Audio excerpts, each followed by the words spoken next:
DSC সড়কের ওপর সন্ত্রাস বিরোধী রাজু ভাস্কর্য ঢাকা বিশ্ববিদ্যালয় সহ সারা দেশের শিক্ষার্থীদের কাছে প্রতিবাদের প্রতীক। কদিন আগেও সোশ্যাল মিডিয়ায় একটা কথা ট্রল হতে দেখেছি আমরা, কিছু হলেই রাজুতে আয়। কিন্তু কে এই রাজু? এই রাজু 1992 সালের 13ই মার্চ ঢাকা বিশ্ববিদ্যালয় ক্যাম্পাসে সন্ত্রাসের প্রতিবাদ করতে গিয়ে গুলিতে নিহত হওয়া মঈন হোসেন রাজু। সেদিনও ছিল রমজান। পরিবারের কাছে যখন মৃত্যুর খবর পৌঁছায় তখন ইফতার করছিলেন স্বজনেরা।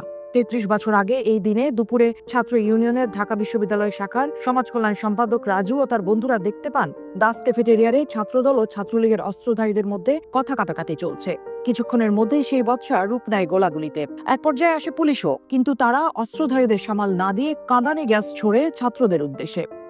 রাজু এর প্রতিবাদ করলে পুলিশ তাকে হুমকি দেয়। এক পর্যায়ে ক্যাম্পাসে সন্ত্রাসবাদ বিস্তারের প্রতিবাদে বন্ধুদের সাথে মিছিল বের করেন রাজু। 5-6 জনের মিছিল প্রবল বৃষ্টিতে শত জনের মিছিলে রূপ নেয়। এক পর্যায়ে সেই ঝাঁঝালো মিছিলের ওপর গুলি চালায় ছাত্র সংগঠনের সন্ত্রাসীরা। গুলি লাগে রাজুর গায়ে। হাসপাতালে নেয়ার পথে মারা যান তিনি। এরপর আর কোনো মিছিলে দেখা যায়নি প্রতিবাদী রাজুকে।